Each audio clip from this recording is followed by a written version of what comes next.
நண்பர்கள் அனைவருக்கும் வணக்கம். பிரவீன் காந்தி இப்பதான் உள்ள வந்தாரு. உள்ள வந்தவர் இருக்கார்ல, திவாகரை போட்டு கலாய்னு கலாய்ச்சி விட்டுட்டாரு. எல்லாருமே அதை கேட்டு சிரின்னு சிரிக்கிறாங்க.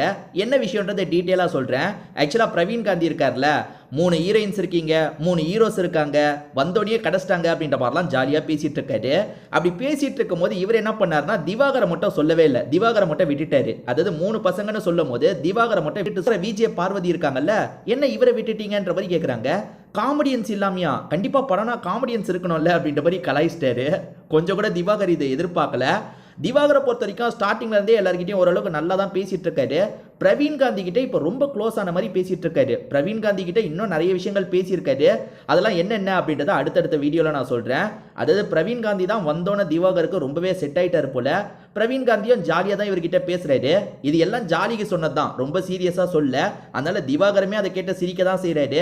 மற்றவங்களுமே இதை கேட்டு சிரிக்கிறாங்க. அதே மாதிரி கனி உள்ள வந்துட்டாங்க, நிறைய பேர் உள்ள வந்துட்டு இருக்காங்க. ஏறக்குறைய இப்போ 10 என்ட்ரியா 13 என்ட்ரிக்கு மேலே ஆயிடுச்சு. ஸோ நம்ம தொடர்ச்சியாக அப்டேட் பண்ணிக்கிட்டே இருக்கிறோம். நீங்கள் அப்டேட்டு உடனே தெரிஞ்சுக்கணுன்னா நம்ம சேனலை சப்ஸ்கிரைப் பண்ணி வச்சுக்கோங்க. பெல் ஐக்கான் இருக்குது பார்த்தீங்களா, அதையும் கிளிக் பண்ணி வச்சுக்கோங்க. அப்போ தான் நம்ம போடுற எல்லா வீடியோவும் உங்களுக்கு உடனே கிடச்சிரும். அதே மாதிரி இன்னும் இந்த வீடியோக்கு லைக் போடாமல் இருக்கீங்கன்னா ஒரு லைக்கை போட்டுருங்க.